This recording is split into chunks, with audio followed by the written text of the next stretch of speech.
Hello dear student, स्वागत है आपका केमिस्ट्री की नेक्स्ट क्लास में। देखिए, लास्ट क्लास में जो पढ़ने पढ़ा था वो यही लिखा हुआ है।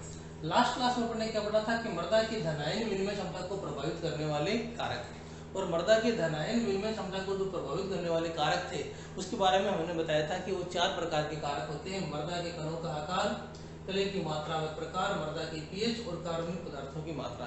मैंने मृदा की पीएच में पिछली क्लास में आपको ये बताया था कि मृदा की पीएच घटने पर धनायन विनिमय क्षमता बढ़ती है, लेकिन एक्चुअल में थोड़ा सा ध्यान करो कि लास्ट क्लास में अपन ने क्या पढ़ा था कि अम्लीय जो पीएच होती है वहां ऋणायन ज्यादा होते हैं। अम्लीय ऋणायनों का विनिमय क्या कहलाता है? अम्लीय विनिमय। और धनायनों का विनिमय क्या कहलाता है? भास्मिक या क्षारीय विनिमय। तो एक्चुअल में ये बात ध्यान रखना कि मृदा की पीएच घटने पर आयन विनिमय बढ़ता तो है, लेकिन वो ऋणायनिक विनिमय घटता है, धनायनिक नहीं। धनायनिक विनिमय पीएच बढ़ने पर बढ़ेगा, क्षारीय होने पर, ठीक है ना। तो इसका जो टॉपिक आएगा तब पढ़ेंगे। तो देखिए, इसमें से अपन एक कर चुकी है मृदा कण आकार। मैंने बताया था कि मृदा की कणों का आकार जैसे जैसे छोटा होता जाएगा, मृदा की कणों का आकार जैसे जैसे छोटा हो जाएगा, वैसे वैसे उसका पृष्ठीय क्षेत्रफल क्या होता जाता है? बढ़ता जाता है। और पृष्ठीय क्षेत्रफल बढ़ने पर आपको पता है कि धनायन विनिमय करने के लिए पृष्ठ ज्यादा मिलेगा। पृष्ठ ज्यादा मिलेगा तो उसकी धनायन विनिमय क्षमता भी क्या हो जाती है? अधिक। जैसे मटियार दोमट होती है ना, उसकी धनायन विनिमय क्षमता 15 से 20 सेंटीमोल प्रति किलोग्राम है, क्योंकि इसके कणों का आकार क्या छोटा है। जबकि बलुई दोमट जो है उसके कणों का आकार बड़ा होने के कारण इसकी जो धनायन विनिमय क्षमता है वो 5 से 10 सेंटीमोल प्रति किलोग्राम ही होती है। यहाँ तक का काम कर चुके थे। चलो आज लिखिए नंबर 2, दूसरा हेडिंग डालो, कले की मात्रा व प्रकार या प्रकृति। सेकंड टॉपिक क्या है? कले की मात्रा व प्रकार।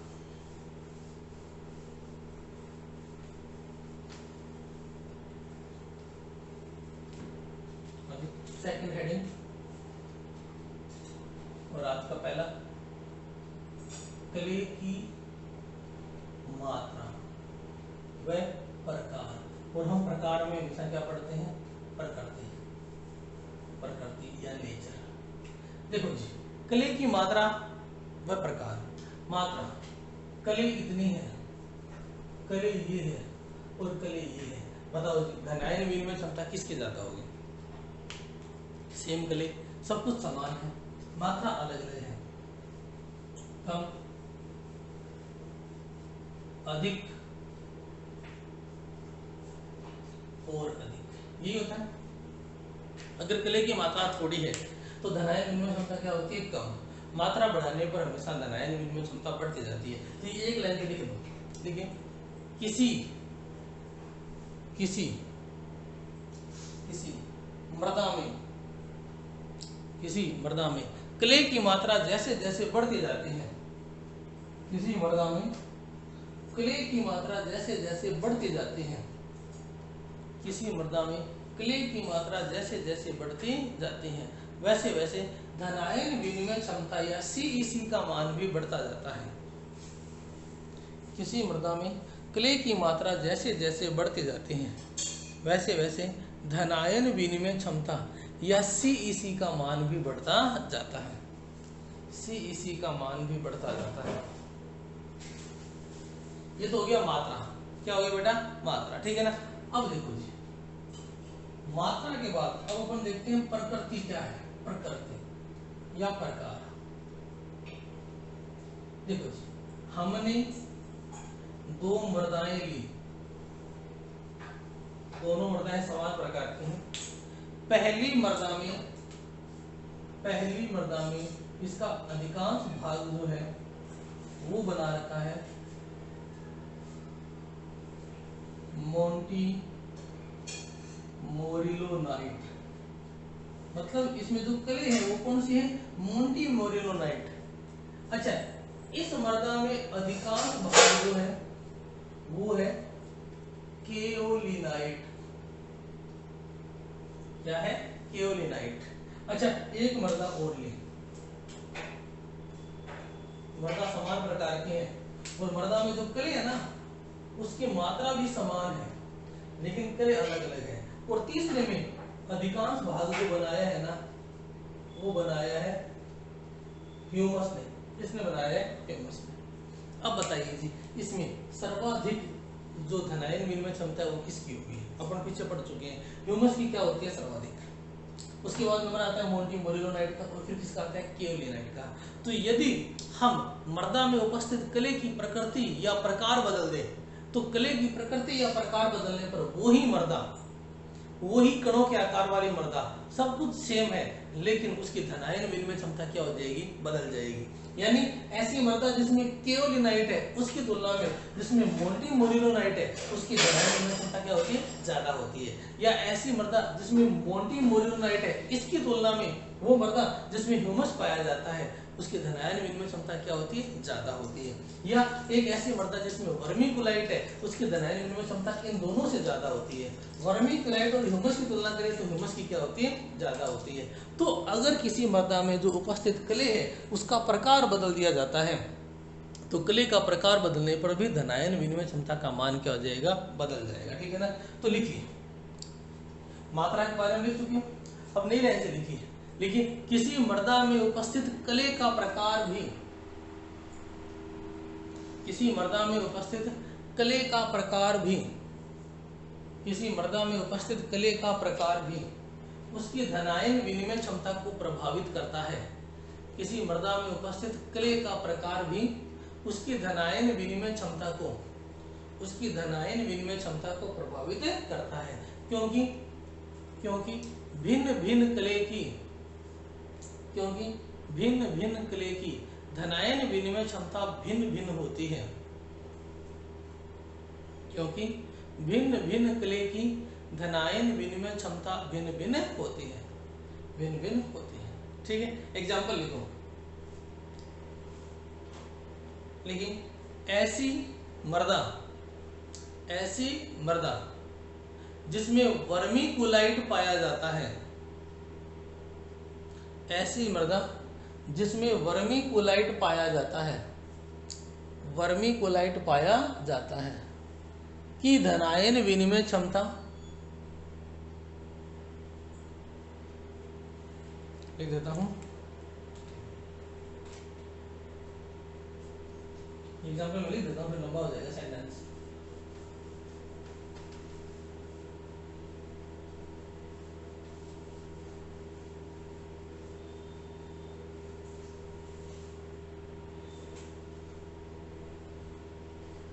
ऐसी मृदा जिसमें वर्मीकुलाइट पाया जाता है कि धनायन विनिमय क्षमता मोंटी मोरिलोनाइट या केओलिनाइट पाई जाने वाली मृदाओं से अधिक होती है। तो क्या हो गया, ऐसी मृदा जिसमें वर्मीकुलाइट पाया जाता है कि धनायन विनिमय क्षमता मोंटी मोलिनाइट या केओलिनाइट पाई जाने वाली मृदाओं से क्या होती है, अधिक होती है। पहला एग्जांपल। दूसरा, ऐसी मृदा जिसमें मोंटी मोरिलोनाइट क्ले पाई जाती है कि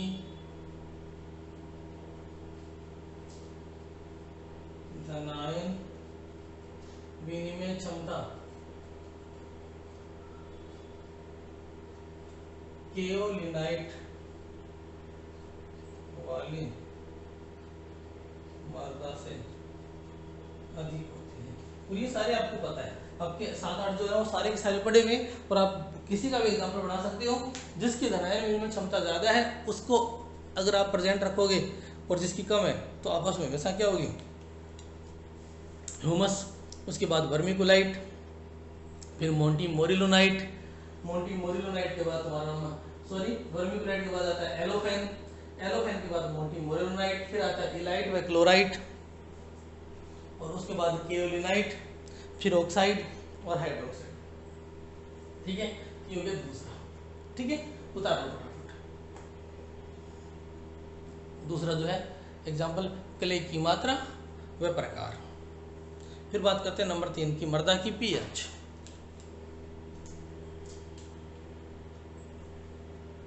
हो गया। चलो अब देखते हैं तीसरा, मृदा की पीएच।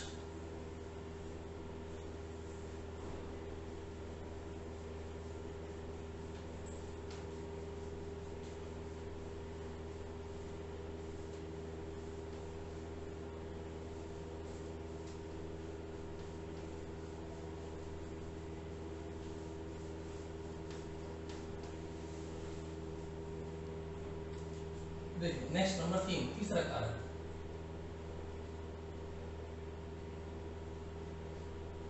मृदा की पीएच। कल की क्लास में मैंने आपको बताया था मृदा की पीएच, मैंने ये बताया था कि पीएच बढ़ने पर विनिमय क्षमता बढ़ती जाती है, वो ऋणायनों की बढ़ती है, धनायनों की नहीं बढ़ती। इसको मैं समझा देता हूँ, ठीक है ना। कल भी मेरे को लगा था कि शायद आप कंफ्यूज हो गए हो। देखो मृदा की पीएच, देखिए पीएच का जो स्केल है मैं थोड़ा सा समझाता हूँ आपको। पीएच का स्केल बनाते हैं। पीएच का ऐसा सा कुछ फंडा होता है, ये होता है 7, ये होता है 0 और ये होता है 14। ठीक है, अब इसमें ये वाला जो पार्ट है ना,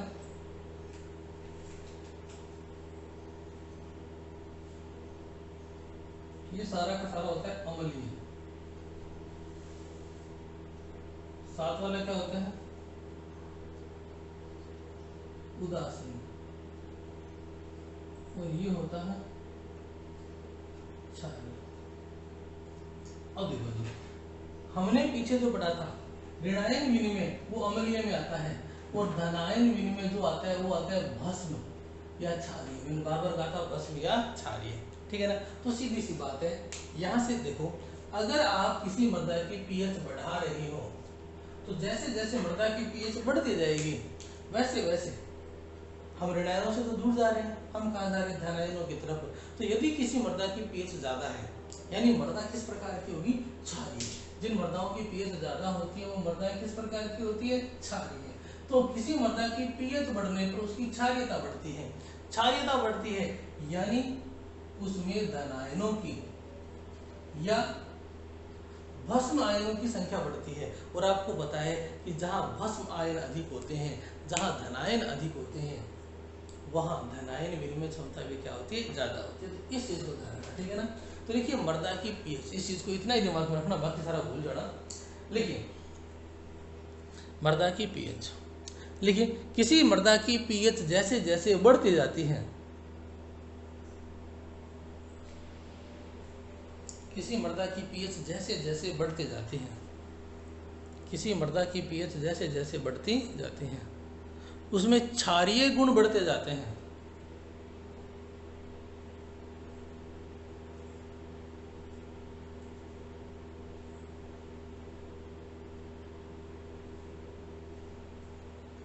किसी मृदा की पीएच जैसे जैसे बढ़ती जाती है उसमें क्षारीय गुण बढ़ते जाते हैं, तथा क्षारीय गुणों में वृद्धि होने पर, तथा क्षारीय गुणों में वृद्धि होने पर उस मृदा में, क्षारीय गुणों में वृद्धि होने पर उस मृदा में आयनित आयनों, आयनित आयनों या धनायनों, आयनित आयनों, आयनित होने वाले आयन, ठीक है ना। तो आयनित आयनों या धनायनों की संख्या भी बढ़ती जाती है, आयनित आयनों या धनायनों की संख्या भी बढ़ती जाती है, आयनित आयनों या धनायनों की संख्या भी बढ़ती जाती है, धनायनों की संख्या भी बढ़ती जाती है। अतः उस मृदा की धनायन विनिमय क्षमता भी बढ़ जाती है, उस मृदा की धनायन विनिमय क्षमता भी बढ़ जाती है। तो जैसे जैसे पीएच बढ़ेगी मृदा क्षारीय हो जाएगी, और क्षारीय मृदाओं की जो धनायन विनिमय क्षमता है वो अम्लीय मृदाओं की तुलना में अधिक होती है। अम्लीय मृदाओं की तो ऋणायन विनिमय क्षमता अधिक होती है, और क्षारीय मृदाओं की धनायन विनिमय क्षमता अधिक होती है। लिखिए आता है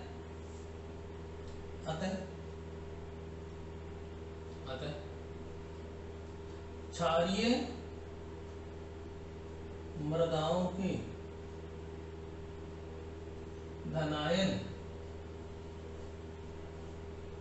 विनिमय क्षमता अम्लीय मृदाओं की तुलना में अधिक होते हैं। अतः क्षारीय मृदाओं की धनायन विनिमय क्षमता अम्लीय मृदाओं की तुलना में क्या होती है, अधिक होती है। ठीक है ना, ये हो गया अपना तीसरा कारण। ठीक है ना, आप ऐसे कह सकते हो, हम यह भी कह सकते हैं कि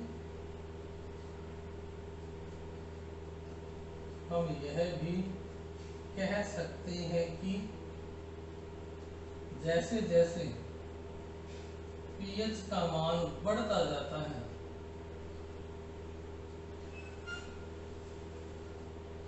सीईसी का मान भी क्रमागत रूप से बढ़ता जाता है।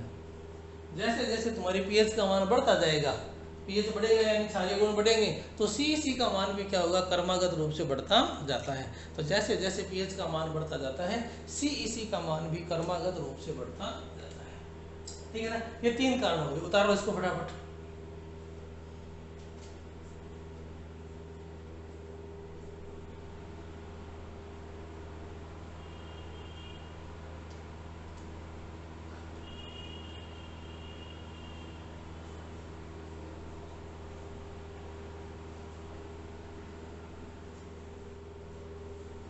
ठीक है, अब लिखिए नंबर 4, कार्बनिक पदार्थ या कार्बनिक पदार्थों की मात्रा। इसमें भी पीएच वाले कंसेप्ट को हटा देना, वरना फिर कंफ्यूज हो जाओगे। पीएच को हटा के बात करेंगे। देखिए नंबर 4,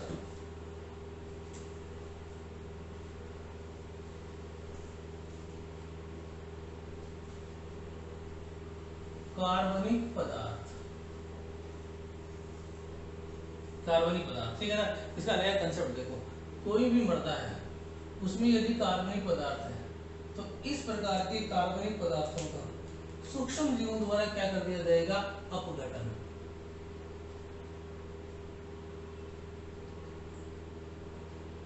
और सूक्ष्म जीवों द्वारा जितना अधिक अपघटन किया जाएगा, उतनी ही अधिक मात्रा में इस प्रकार की मृदाओं में धनायन मात्रा या धनायनों की संख्या बढ़ जाएगी और उनकी धनायन विनिमय क्षमता भी क्या होती है, अधिक होती है। बस इतना ही, ठीक है ना। तो लिखिए कार्बनिक पदार्थ। देखिए किसी मृदा में कार्बनिक पदार्थों की मात्रा जितनी अधिक होती है, किसी मृदा में कार्बनिक पदार्थों की मात्रा जितनी अधिक होती है, किसी मृदा में कार्बनिक पदार्थों की मात्रा जितनी अधिक होती है, उस मृदा में सूक्ष्म जीवों की क्रियाशीलता,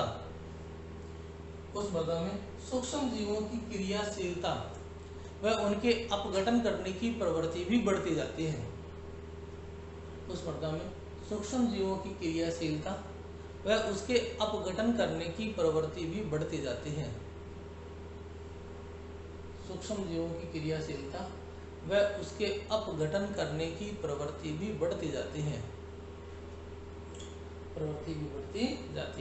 जिससे धनायन विनिमय क्षमता का मान भी बढ़ता जाता है।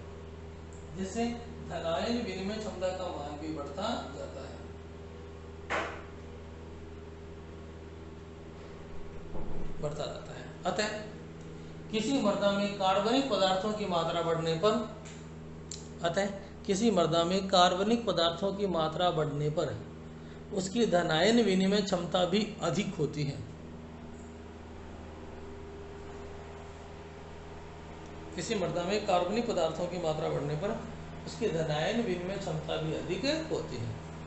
एग्जाम्पल लिख लो। सर्वाधिक कार्बनिक पदार्थ ह्यूमस में पाए जाते हैं। सर्वाधिक कार्बनिक पदार्थ किसमें पाए जाते हैं? ह्यूमस में। सर्वाधिक कार्बनिक पदार्थ ह्यूमस में पाए जाते हैं। ह्यूमस, तो इसकी धनायन विनिमय क्षमता भी सर्वाधिक होती है। तो सर्वाधिक कार्बनिक पदार्थ ह्यूमस में पाए जाते हैं तथा इसकी धनायन विनिमय क्षमता भी सर्वाधिक है, 200 सेंटीमोल प्रति किलोग्राम होती है। क्लियर है? तो आज का टॉपिक ये था। आज के टॉपिक में क्या पढ़ा कि धनायन विनिमय क्षमता को प्रभावित करने वाले कारक कौन से हैं, और धनायन विनिमय क्षमता को प्रभावित करने वाले मुख्य जो कारक थे वो आपके 4 थे। पहला कारक जो था वो था कणा आकार। कणाकार घटने पर धनायन विनिमय क्षमता बढ़ती है। दूसरा जो था वो था कली की मात्रा व प्रकार। मात्रा बढ़ने पर धनायन विनिमय क्षमता बढ़ती है। प्रकार अलग अलग कली का प्रकार अलग अलग धनायन विनिमय क्षमता को दर्शाता है। ठीक है ना? जैसे ह्यूमस का ज्यादा, फिर वर्मिकुलाइट का उससे कम, एलोफेन का फिर और कम, मोंटी मोरिलोनाइट का और कम, इस प्रकार से। तीसरा, मृदा की पीएच बढ़ती जाएगी तो क्षारीय गुण बढ़ते जाएंगे, क्षारीय गुण बढ़ते जाएंगे तो धनायनों की संख्या बढ़ती जाएगी, और धनायनों की संख्या बढ़ती जाएगी तो क्या होगी? धनायन विनिमय क्षमता भी बढ़ती जाएगी। और चौथा, कार्बनिक पदार्थ। कार्बनिक पदार्थ थोड़ा ऐसे याद रखना कि ह्यूमस में सबसे ज्यादा कार्बनिक पदार्थ है, और ह्यूमस की ही सबसे ज्यादा क्या होती है? धनायन विनिमय क्षमता। तो जैसे जैसे कार्बनिक पदार्थों की मात्रा बढ़ती है, ये याद रखना कि कार्बनिक पदार्थों की मात्रा बढ़ने पर उस मृदा में सूक्ष्म जीवों की क्रियाशीलता क्या हो जाती है? बढ़ जाती है। और किसी मृदा में सूक्ष्म जीवों की क्रियाशीलता जितनी ज्यादा होगी, सूक्ष्म जीवों के द्वारा अपघटन जितना अधिक होगा, उसकी धनायन विनिमय क्षमता भी उतनी ही अधिक होगी। क्लियर है? यहाँ अपनी क्लास, आज की क्लास जो है वो खत्म करते हैं। नेक्स्ट जो क्लास आएगी कल, उसमें अपन ये देखेंगे कि ये जो धनायन विनिमय क्षमता है ये पादपों के पोषण में कहाँ तक योगदान निभाती है, यानी इस धनायन विनिमय क्षमता से पोषक तत्व जो है उनकी प्राप्यता प्रभावित होती है या नहीं। भी जिस मृदा की धनायन विनिमय क्षमता ज्यादा है उसको ज्यादा पोषक तत्व मिलते हैं या कम मिलते हैं, या पोषक तत्व जो है वो कैसे पहुंचते हैं, क्या कुछ होता है वो अपन पढ़ेंगे। ठीक है ना? तो आज के लिए इतना ही। Okay, bye.